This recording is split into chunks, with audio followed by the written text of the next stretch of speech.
There is a moment in every storm when the wind howls the loudest, when the sky turns darkest, and when it feels as if the ground itself is breaking apart beneath you. In that moment, fear grips the heart, and the mind races for an escape. But what if the storm is not here to destroy you? What if instead it has come to strip away what is false, to strengthen what is weak, and to reveal what was always meant to be? Life does not move in straight lines. It unfolds in cycles, seasons of peace followed by inevitable storms that shake the very foundations we have built. These storms are not random disruptions, nor are they cruel tests without purpose.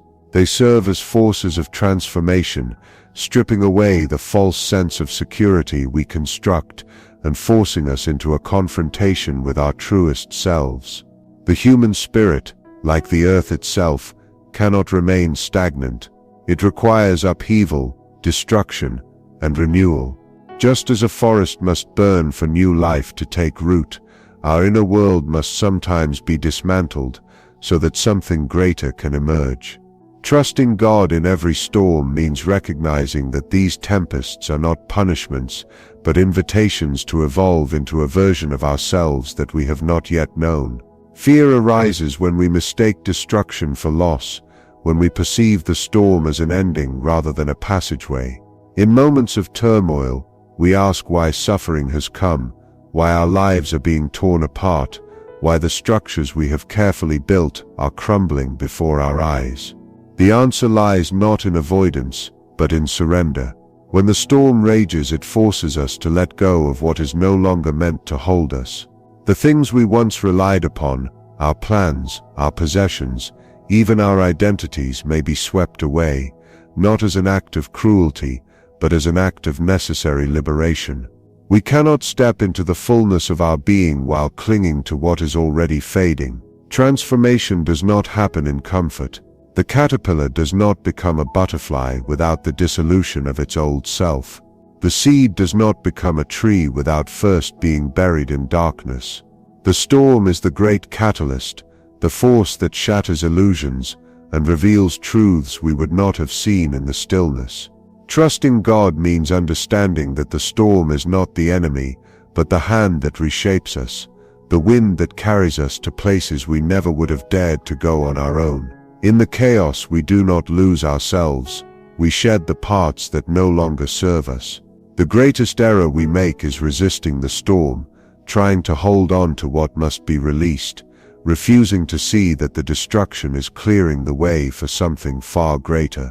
When we fight against change, we suffer more. When we cling to the past, we remain trapped in a cycle of fear. Trusting God does not mean avoiding hardship. It means standing in the center of the storm and knowing that we are being guided through it. Even when we cannot see the path ahead, even when all we have known is being torn apart, faith reminds us that the storm itself is part of a divine rhythm, a process that is breaking us open so that more light can enter. In the moment of greatest turmoil, it is easy to believe that we have been abandoned. The ground beneath us shakes, the winds howl, and we feel small against the magnitude of the storm. But this is the paradox of transformation. Only when we are completely undone can we truly be rebuilt. Trusting God means accepting that we do not need to see the outcome to know that there is a purpose. It means surrendering to the storm, allowing it to do its work, knowing that beyond the darkness, beyond the fear, a new version of ourselves is waiting to be born. Control is an illusion, yet the human mind clings to it as if it were the only thing standing between order and chaos. From the moment we are aware of ourselves, we construct elaborate systems to manage our surroundings, believing that if we plan well enough, prepare thoroughly enough, and anticipate every possibility, we can keep ourselves safe from uncertainty. But life does not obey our rules. The very nature of existence is change, and in every life, storms arrive that dismantle the structures we have built. In these moments, the unconscious fear of losing control rises to the surface, revealing itself in anxiety, desperation, and resistance. We grasp at what is slipping away, fight against forces far greater than ourselves, and struggle to restore a sense of certainty, even when it is no longer possible. Trusting God in these moments means understanding that control was never ours to begin with. The mind, shaped by experience and conditioned by past wounds, resists the unknown. It equates familiarity with safety and unpredictability with danger. But true security does not come from external circumstances. It is found in the ability to remain steady even when everything around us is shifting. The storms of life expose where we have placed our trust. If our foundation rests in things that can be taken away, people, possessions, plans, identities, then the storm will shake us to our core. But if we trust in something beyond ourselves, something unchanging and eternal, then we will not be shattered by what we lose. Faith does not remove uncertainty. It allows us to exist within it without fear. When control slips from our hands, we often experience it as suffering. We grieve the loss of what we once held, fearing that without it we will be lost. But the storm does not come to destroy us. It comes to free us from the limitations we have unknowingly placed upon ourselves. What we fear losing is often what is keeping us from growing. The pain we feel is the mind resisting change, struggling to hold on to the past even as it is being pulled towards something new. Trusting God means loosening our grip, allowing the storm to do its work, knowing that what is taken was never meant to be ours forever. The moments that feel like endings are often beginnings in disguise. The dissolution of one reality makes space for another, but we cannot step into it while we are clinging to the remnants of the old. Trusting God in the storm is not about passivity. It is about surrender. It is the recognition that we do not need to control every outcome, nor do we need to understand every step of the journey. The storm is not a punishment but a passageway. It strips away illusions, forcing us to confront what is real. It is only when we release our need for control that we can truly find peace. The storm does not threaten our survival. It reveals our strength. Faith is not found in certainty, but in the willingness to stand in the unknown, knowing that even in the darkest moments, we are being guided towards something greater than we can yet imagine.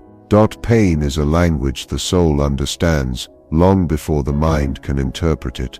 It arrives uninvited, piercing through the illusions we carefully construct, revealing truths we would rather avoid. In the moment of suffering, the human instinct is to resist, to seek immediate relief, to label it as something unjust or unnecessary. But pain is not random, nor is it meaningless. It is a teacher, one that speaks in discomfort and silence, in loss and longing. It strips away the distractions, the superficial comforts that once seemed so important, and forces us into a state of raw awareness. The storm brings pain, but not as a punishment. It is an initiation, a necessary passage into a deeper understanding of ourselves and the divine. Trusting God in these moments means recognizing that suffering is not merely something to endure, but something that reshapes us, exposing the fractures where light can enter.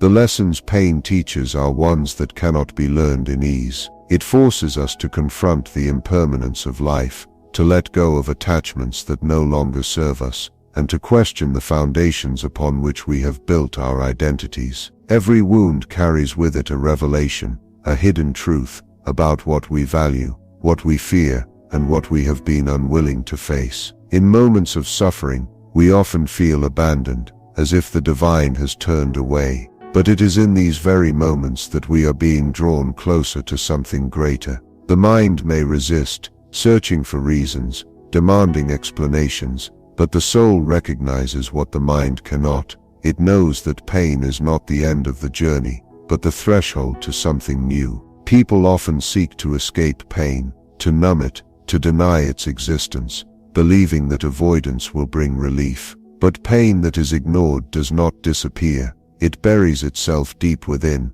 shaping our actions and beliefs in ways we do not recognize. It is only when we face suffering directly that we begin to understand its purpose. Pain is the fire that burns away what is false, leaving behind only what is real. It humbles us, reminding us that we are not invincible, that we are part of something much greater than ourselves. Trusting God in pain does not mean seeking to eliminate it, but learning to walk through it without fear, knowing that it is refining us in ways we cannot yet see.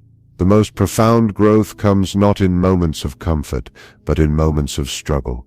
Those who have suffered deeply often carry within them a wisdom that cannot be taught in words. They have walked through darkness and emerged with a clarity that only experience can bring. Pain has opened their eyes, softened their hearts, strengthened their faith. It is in suffering that we discover our capacity for resilience, for compassion, for transformation. Trusting God in the storm means understanding that pain is not meant to destroy us, but to awaken us. What we endure is not without purpose. It is shaping us into who we were always meant to become. The storm does not simply come to shake the external world. It comes to dismantle the self we once believed was permanent. We move through life accumulating identities, attaching ourselves to roles, titles, and expectations that give us a sense of stability. We build our sense of self upon relationships, achievements, and the validation of others, mistaking these things for the core of who we are. But when the storm arrives, it does not ask permission. It tears through everything we thought was unshakable, revealing the fragility of the structures we once depended on. Trusting God in these moments requires accepting that what is being taken was never meant to last, and what remains after the storm is what was always true. The old self resists destruction. It clings to familiarity, even when familiarity has become a prison. It fears the unknown, not realizing that transformation cannot happen without first letting go. The storm demands surrender, not to the chaos, but to the deeper process unfolding beneath it. The mind will grasp at what is slipping away, fighting to hold on to the past, but the soul knows that rebirth cannot happen without death. The identities we have outgrown, the attachments that have limited us, the illusions that have comforted us, these must be stripped away for something greater to emerge. It is only in losing what we thought we were that we can begin to discover who we truly are. People often misunderstand suffering as punishment, when in reality, it is a process of purification. The storm does not come to harm us, but to free us from the limitations we have unknowingly placed upon ourselves. The loss we experience is not without purpose. It is creating space for something new to be born. Trusting God in the storm means accepting that the destruction is not the end, but a necessary step in transformation. When the old self is stripped away, we are left with what is real, with the essence of who we have always been beneath the masks and expectations. The ego resists change, fearing that without its attachments, it will cease to exist. But the soul understands what the ego cannot, that true self-discovery happens not in holding on, but in letting go. The storm breaks us open, not to weaken us, but to reveal a strength that was hidden beneath layers of false identity. It forces us to confront the truth that we are not defined by what we have lost, but by what we have become through the loss. Those who trust God in the storm do not see it as destruction but as transformation. They understand that the death of the old self is not something to mourn, but something to embrace, for it is only in shedding what no longer serves us that we can step into the fullness of who we were, always meant to be. The storm is loud, chaotic, and unrelenting. It demands attention, pulling the mind into a whirlwind of fear, doubt, and uncertainty. When hardship comes, the instinct is to focus on the noise, to analyze, to question, to resist. But the storm itself is not where the answers lie. It is a distraction, an external manifestation of deeper shifts happening within. Trusting God in the storm does not mean fighting against the chaos, nor does it mean attempting to control what is uncontrollable. It means learning to be still in the midst of it, to find the center of calm that exists beneath the surface of turbulence. The mind constantly seeks solutions, believing that if it can just understand the situation fully, it will regain control. But there are moments when logic fails, when no amount of reasoning can provide clarity. This is where faith begins, not in the absence of chaos, but in the ability to remain steady within it.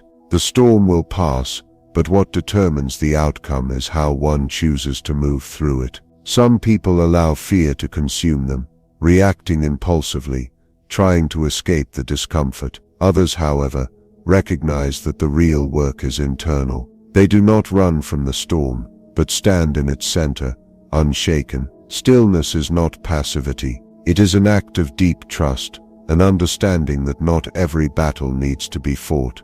Not every challenge requires resistance. There are times when the greatest strength is found in waiting, in surrendering to the process without panic. This is the difference between those who are broken by the storm and those who emerge from it transformed. Those who trust understand that peace is not found in the absence of struggle, but in the ability to remain undisturbed by it. In the silence, answers come. When the mind quiets, the heart can listen.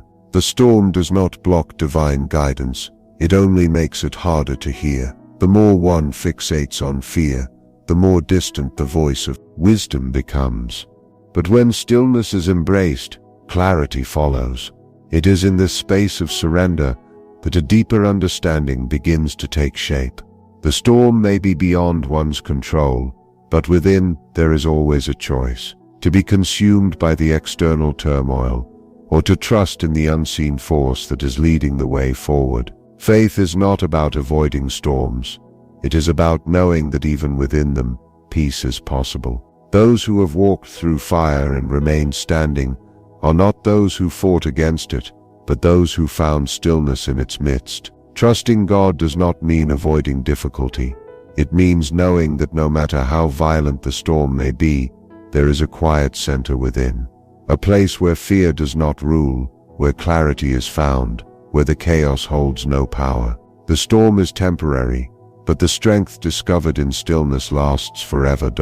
After the storm has passed, the landscape is forever changed. What once stood may be gone, what was familiar may no longer exist, and what was planned may no longer be possible. The temptation in these moments is to mourn what has been lost, to long for what once was, to attempt to rebuild exactly what stood before. But storms do not come to return us to the past, they come to lead us forward.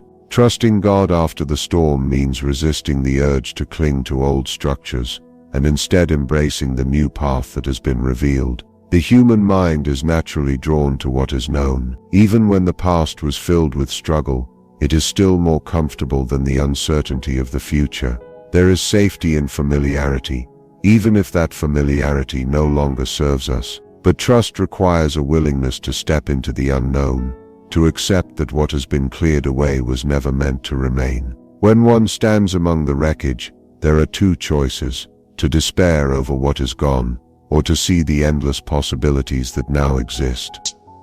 The storm was not the end, it was the beginning. Growth does not happen in stagnation. The discomfort of loss is often the very thing that pushes a person toward transformation. Without the storm, one might have remained in a place of limitation, clinging to habits, relationships, or identities that no longer aligned with their true purpose. The destruction was painful, but it was also necessary. What remains after the storm is the foundation upon which something new can be built, something stronger, something more authentic. Trusting God in this stage means resisting the impulse to recreate the past, and instead opening oneself to the future that is unfolding. There is a kind of wisdom that only comes through surviving the storm. Those who have walked through fire do not emerge the same as they once were. They carry with them an understanding that cannot be taught in words, a deep awareness of what truly matters. What once seemed important may no longer hold value, and what was once ignored may now be seen in a new light. The storm clarifies, stripping away distractions and revealing what is essential. Trusting God means embracing this clarity, using it as a guide rather than resisting the change it brings. There will always be a temptation to return to what was. The mind will try to rebuild what was lost, to restore what once existed. But growth demands something different. It requires the courage to step forward, to embrace the unknown, to trust that what lies ahead is greater than what was left behind. The storm has done its work. It has cleared away what no longer served. It has revealed strength that was previously hidden, and it has set the stage for something new to emerge. Trusting God means recognizing that the storm was never meant to destroy, but to prepare the way for something far greater than what was before. Storms do not come without purpose. Though they arrive uninvited, shaking the very foundations of what we believe to be stable, they are not the agents of chaos we often mistake them to be. Instead, they are the messengers of transformation, clearing away illusions, tearing down false securities, and forcing us to confront the deepest parts of ourselves. Trusting God in every storm is not about escaping hardship or avoiding suffering. It is about recognizing that even destruction has a divine rhythm, that even loss is part of a greater unfolding. What feels like devastation is often the necessary preparation for renewal, a dismantling of what no longer serves us to make way for something far greater than we could have imagined. To stand in the midst of a storm and trust means surrendering the need to understand everything as it happens. The mind seeks clarity, demanding reasons, explanations, and assurances of safety. But faith operates on a different plane. It does not require immediate answers, nor does it depend on the absence of struggle. Trust is built in the unknown, in the quiet moments when fear whispers that all is lost. And yet, something deeper within whispers back, keep going. It is in this moment, when every external certainty has been stripped away, that we are given the chance to discover what true faith means. It is not about believing when the sky is clear and the road is smooth. It is about believing when the storm rages and the path ahead is invisible. Pain is a powerful teacher, but only when we allow ourselves to listen. Most people resist suffering, attempting to numb it, deny it, or bargain their way out of it. But pain carries wisdom that ease never could. It teaches us what truly matters, what we have been holding on to too tightly, and where we have misplaced our trust. It humbles us, strips away pride, and forces us to confront the fragility of our illusions. And yet, in that breaking, we find something deeper, an awareness that we are not alone, that we are not abandoned, that even in our most vulnerable moments, we are being guided. The storm does not come to punish us, it comes to awaken us. When the storm finally passes, nothing looks the same. The landscape of our lives is altered, and what was familiar may no longer exist. It is easy to mourn the past, to cling to what was, to wish for things to return to the way they used to be. But storms do not come to restore the past, they come to carve out a new path. Trusting God means having the courage to walk forward, even when the road ahead is unclear. It means understanding that what was taken was never meant to remain, and what remains is the foundation upon which something new will be built.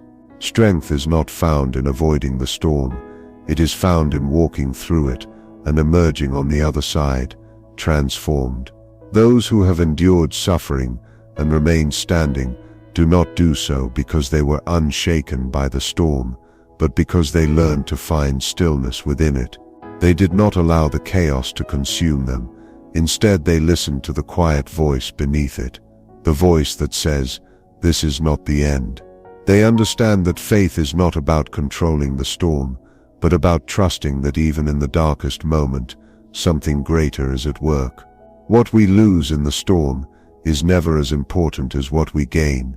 We lose illusions, false identities, misplaced dependencies, and attachments that held us back. But in their place we gain clarity, wisdom, resilience, and a connection to something deeper than ourselves. The storm reveals what is real, what is unshakable, what is eternal, and in that revelation, we find that trusting God was never about ensuring a life free of hardship. It was about discovering that no hardship has the power to destroy the soul that trusts. So when the next storm comes, and it will come, do not fear, do not resist, do not despair. Stand firm, embrace the transformation, and trust that even in the midst of destruction, something new is being created. You are not being broken, you are being rebuilt, and what lies ahead is far greater than what was left behind.